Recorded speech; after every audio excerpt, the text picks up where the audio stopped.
এটা সাপোজ আমাদেরকে একটা লাইন দেওয়া আছে, আমাদের গতবার প্রশ্নটার সাথে যদি মিল করে দেখি 4.5 সেন্টিমিটার একটা লাইন দেওয়া ছিল, এটার একটা পয়েন্ট হচ্ছে এ আর একটা হচ্ছে বি এবং এর বাইরে একটা পয়েন্ট হচ্ছে পি।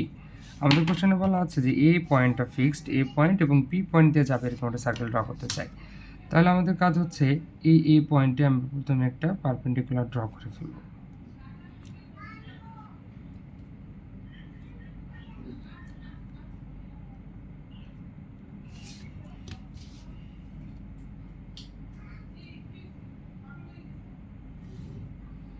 আচ্ছা, ধরো আমরা এসি পারপেন্ডিকুলার ড্র করেছি, এবার আমি এ আর পি কে জয়েন করাবো।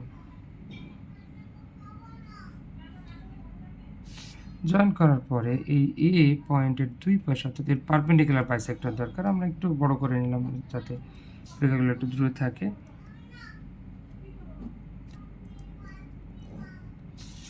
আমার এই পারপেন্ডিকুলার বাইসেক্টর কোথায় টাচ করে সেই পয়েন্ট আমাদের সেটাই খুঁজতে হবে, অর্থাৎ পারপেন্ডিকুলারকে কোথায় টাচ করে এই পয়েন্টটা আমাদের জন্য জরুরি। আচ্ছা, এই যে পয়েন্টটা, এই পয়েন্টটাকে এটা সাপোজ এটাকে আমরা ও পয়েন্ট দিলাম আর এটাকে হচ্ছে কিউ আর হচ্ছে আমাদের পারপেন্ডিকুলার বাইসেক্টর।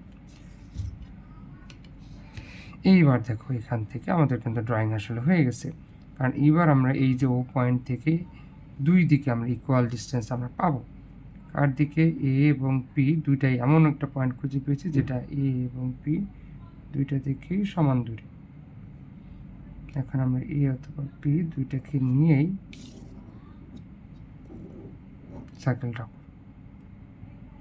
তাহলে আমরা বলতে পারি এপিএস, এ পি আর এখানে একটা নতুন নাম দিতে পারি S, APS is the required circle.